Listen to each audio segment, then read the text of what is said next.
This is the story of what happened to the crew of one aircraft that hunted down what Winston Churchill considered to be the greatest threat to Britain in World War II. Deadly dangers still beset us. The U-boat warfare still remains the greatest problem of the United Nations. The protection of Britain's vital convoys was top priority for the planes of Coastal Command of the RAF. Coastal Commands gained 4 Victoria Crosses during the last World War, 3 of them given to men who lost their lives. The only airman who survived the action for which he was given this medal in time of war, the nation's highest for bravery, is John Cruickshank. Our job was to attack and sink submarines, and we wouldn't wish to flinch from carrying this out. There was every expectation that we could successfully sink the submarine.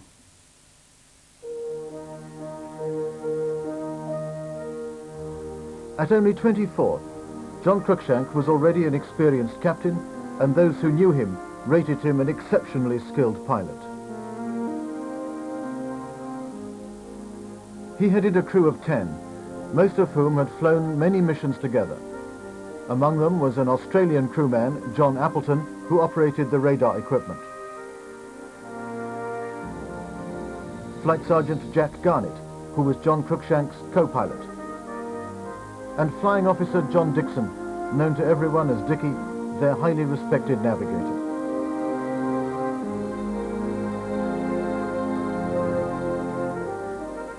Dickie and John Cruickshank were very close friends. They'd flown nearly every one of their wartime operations together. They made a formidable team.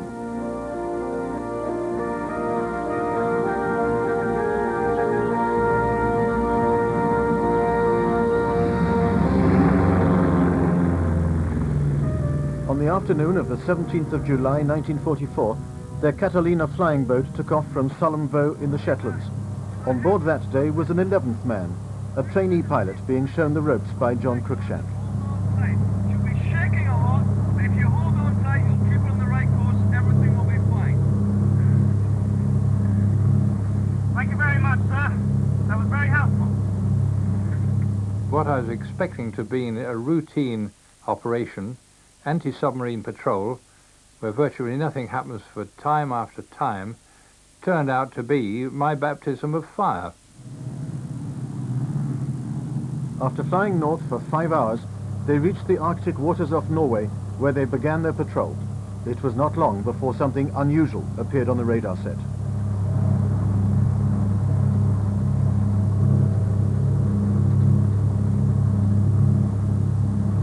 Skipper, I've got a contact. About 15 miles to port.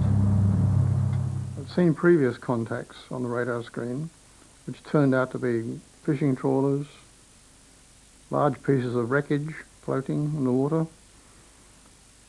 But this one seemed to be a bit more than that. This one seemed to be a real target. All right, stand by, everyone. We'll go in and take a look.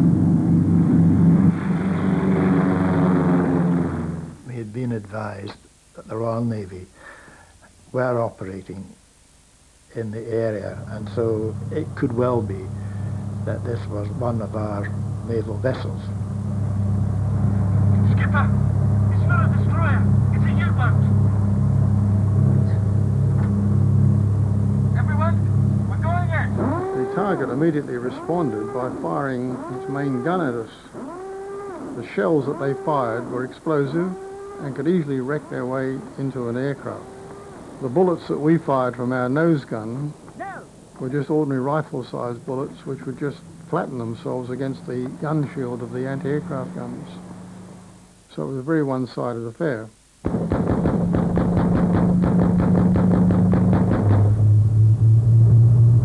Where's the best place for me? Back there with the gunner.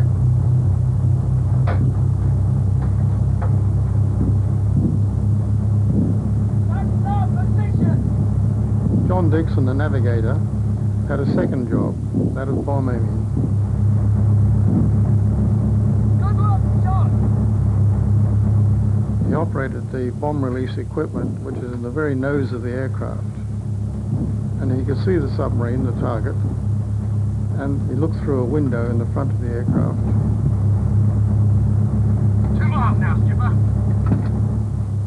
We were receiving flak, but as far as I could see, the accuracy was not particularly good. It seemed to be passing to the left and to the right of us, and for which I was truly grateful.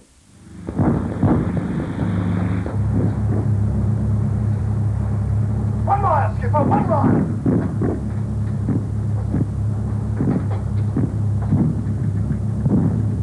100, skipper. That's it, John. That's it. Support. 16, 17. Left, left, forward. That's it, John. Skipper, we're 50 feet. Here we go, lads. Let's make it count.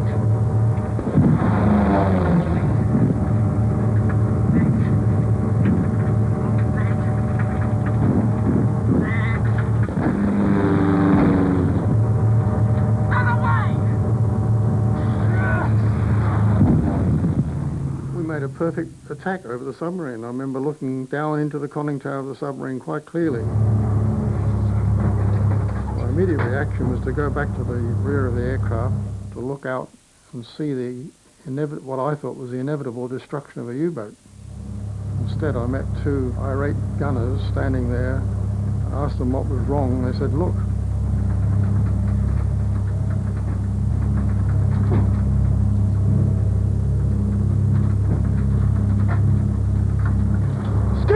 The depth charges! They haven't dropped! What? They haven't dropped! What do you mean they haven't dropped? It was shattering to realize that after making a perfect attack, passing straight over the submarine and having gone through a wall of anti-aircraft fire, that it was in vain that the depth charges had not dropped and that the submarine was unharmed. Dickie! Dickie, they're still there! What? They're still there! What the hell's happened? It can't be! I'll fix it! I'll try to fix it! Damn it! I felt considerable anger. However, one can't allow one's anger and surprise to continue for very long, and one has to decide what's going to happen next. We can't waste any time. The gear checked. It'll have to do! Let's go! The possibility was there that the submarine might submerge and we would lose the further opportunity, and so we commenced the attack. Right, Nicky, this time I'm going to press my own release for the DCs just in case. Okay, good.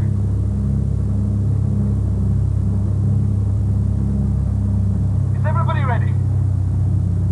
Yes, skipper. Nicky? Jack! When John Cruickshank gave the orders, "In we go again," we felt elated. This is what we were there for. We'd flown 48 or so trips by then, only seen one previous U-boat and failed to sink it. This time we were determined to get it. While we may well have failed on the first attack, we still had the means to carry out a second attack, and it was our job to do this, and we wouldn't wish to flinch from carrying this out, whatever the cost. Every attack is a question of risking one's lives. In wartime, one's lives, they don't count for anything. You keep alive in order to fight again another day.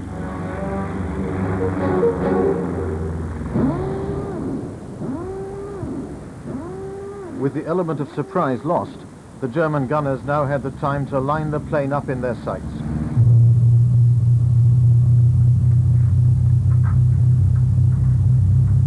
In we go again.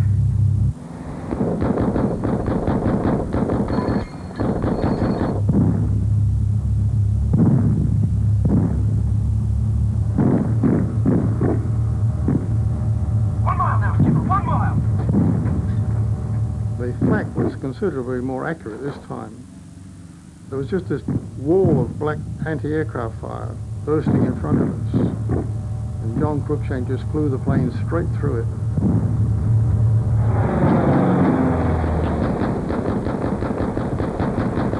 His aim had greatly improved, and we were hit very many times.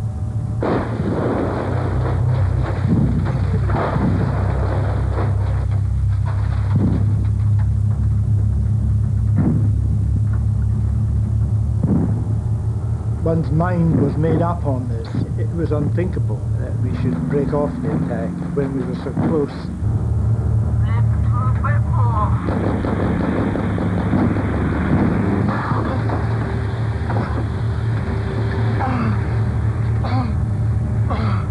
I remember feeling the impact of the exploding shells, but whatever effect there was from this did not deflect my mind.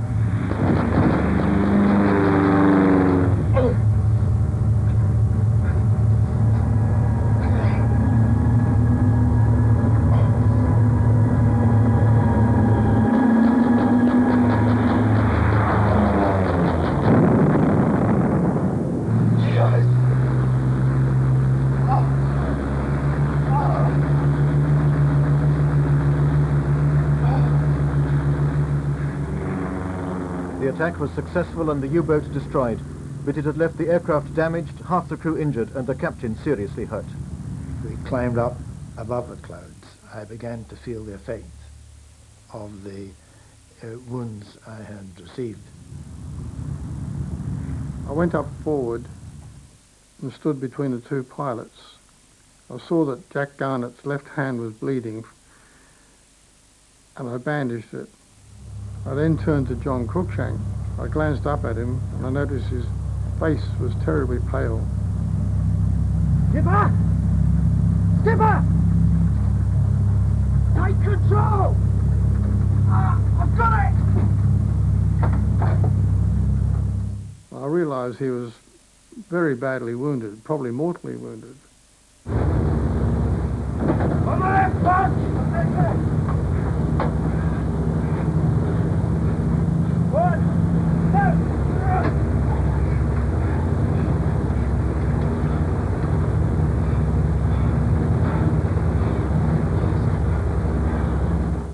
He was the captain of our aircraft.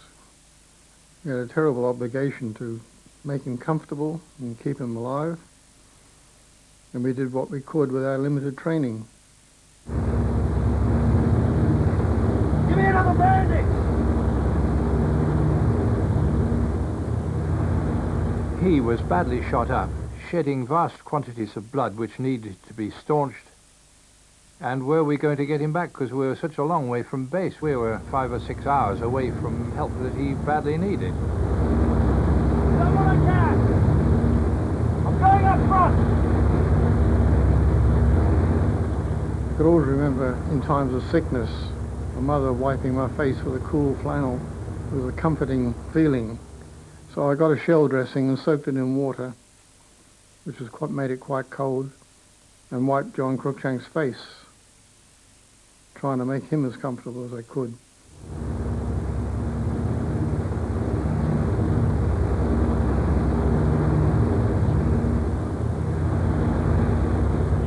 We realised his chest was badly wounded. He must have been in terrible pain, but John never mentioned any of this at all. Oh, man. Please. We're okay. We're all right, Skipper. Jack's in control. Oh, Sticky. Where's Sticky?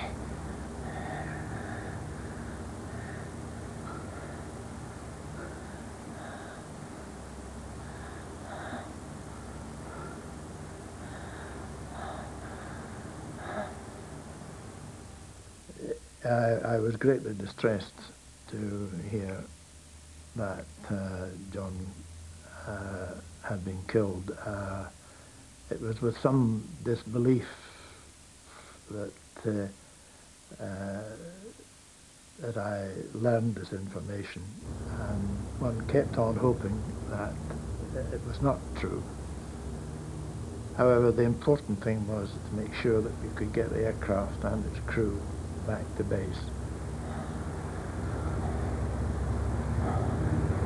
Right. Jax, skipper.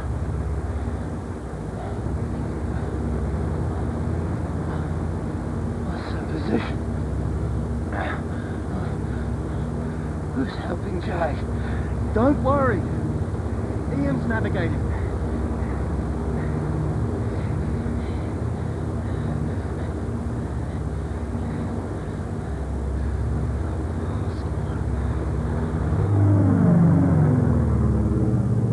While he was capable of flying, the co-pilot, Jack Garnett, had neither the training nor the experience to land the plane.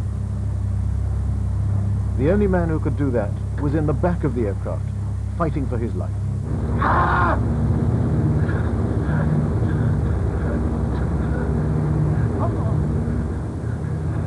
He was in a terrible pain, and this prompted me to try and give him morphine. No! Skipper, please!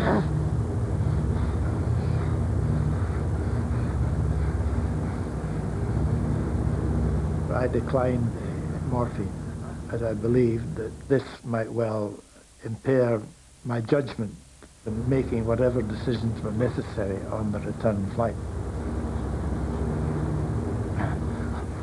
Where are we? We're on course, Skipper. We're going home. I thought he really must be determined and dogged in deciding to put up with the pain which he must have been suffering, rather than lose any of his faculties required for operating the aircraft and acting as captain of it. This struck me as captaincy of the highest order.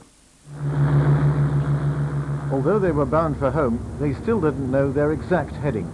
The trainee pilot, Ian Fiddler, who'd been taught some navigation, now attempted to plot an accurate course.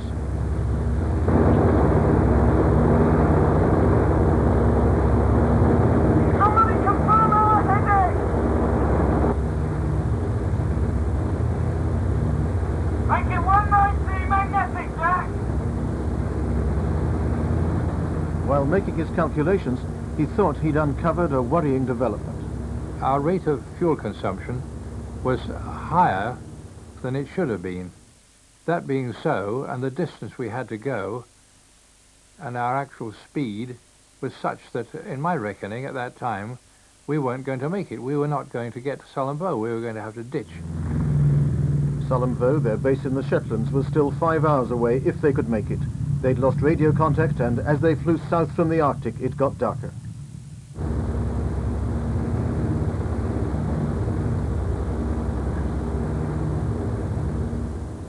There's a chance of his not making it. And at a time like that, he would have felt terribly abandoned if he looked and saw nobody near him. So I stayed with him. I was feeling considerable weakness from the quite serious loss of blood. I was particularly anxious to try and maintain my strength to help in landing the aircraft, which I knew Jack Garnett would have difficulty doing on his own.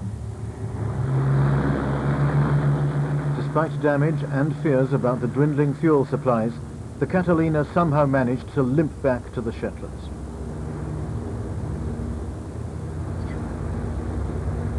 We're reaching base.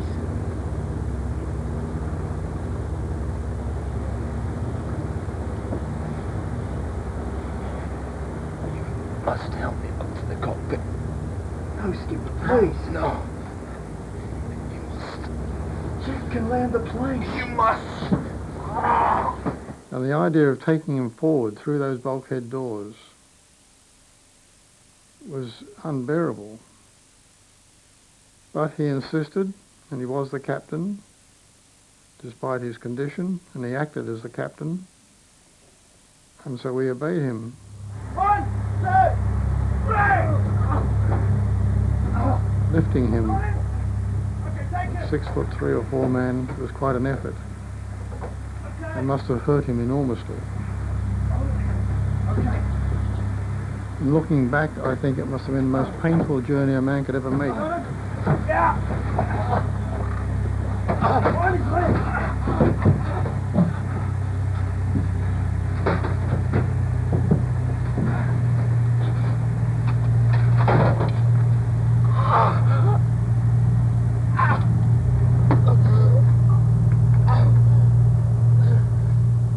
It was in everybody's interests that I should be helping Jack to land the aircraft.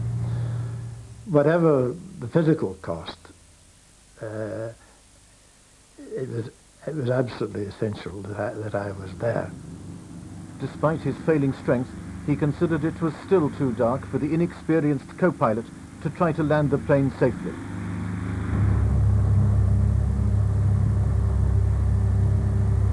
Keep circling.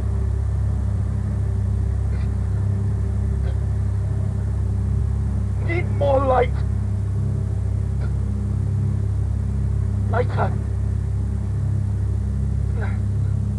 I think it would be better to have made a safe landing, even if it affected my own life, and to ensure that the aircraft landed safely on the water, and that everyone aboard it had the best possible chance. So there was John Cruickshank sitting in the co-pilot's seat with a shattered windshield in front of him, having lost all that blood, and he was in terribly weak condition. But he still insisted on acting as captain of his aircraft.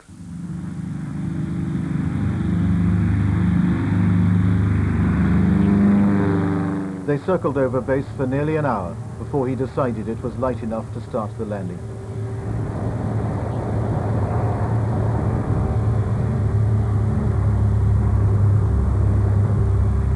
Stand by in the throttles.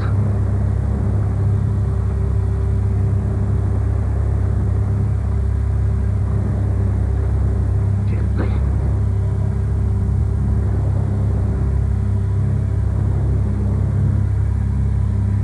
All right.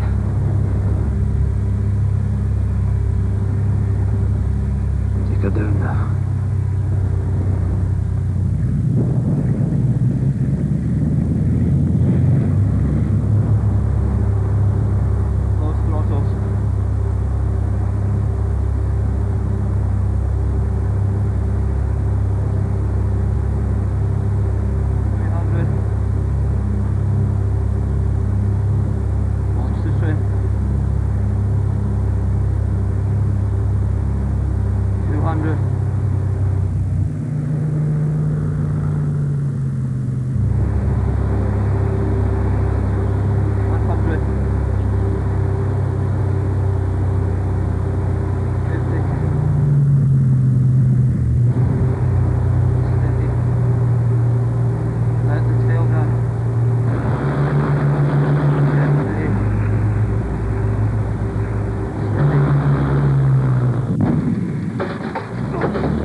In a very rapid decision, I moved my legs and my arms to grab the controls of the aircraft and the throttles to ease the aircraft back onto the water.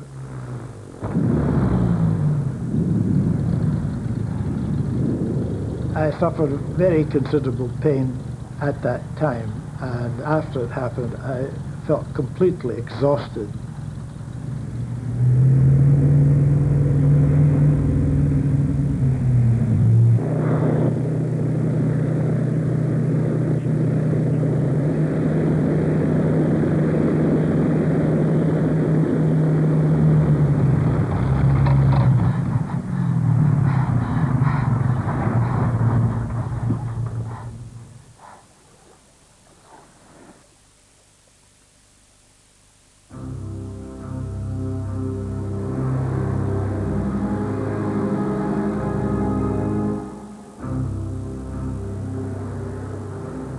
Back at base, the medical team were forced to treat John Cruickshank immediately, giving him an emergency blood transfusion just to try to keep him alive for his journey to hospital.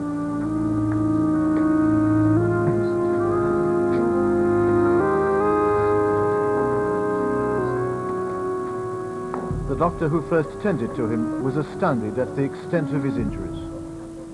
We found him in a state of profound shock and within an hour or so of death. We found that his front was a massive puncture wounds, some bigger, some smaller, and we counted at least 70 wounds on the front of his abdomen and chest. The exertion of going forward and using the power that was required to land a heavy aircraft like that restarted the bleeding, which meant more and more loss of blood, so that he was in a very serious way.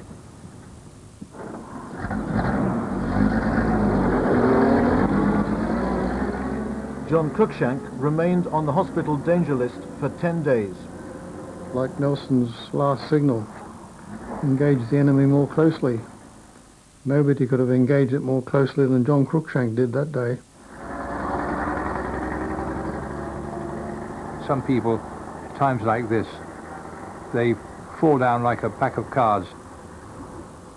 He stood up and he was head and shoulders above the normal bounds of duty, and thoroughly deserved his award of the Victoria Cross. It was 2 months before John Cruickshank was well enough to receive his medal.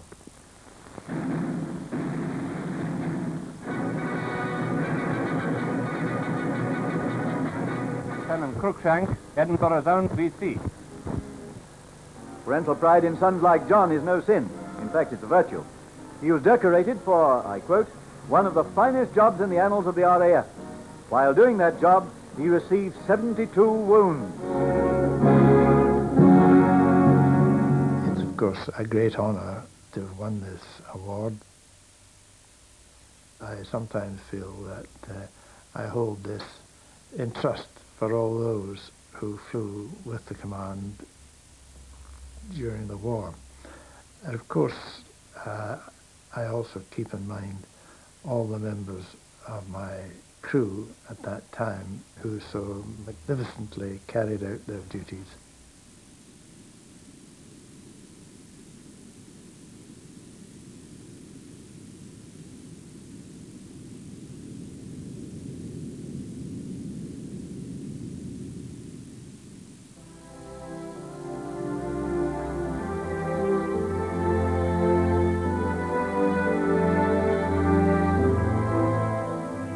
Next Sunday, for Valour is at the later time of 4:10 and celebrates the extraordinary courage of Pearl Witherington, who operated as a secret agent in France during the Second World War.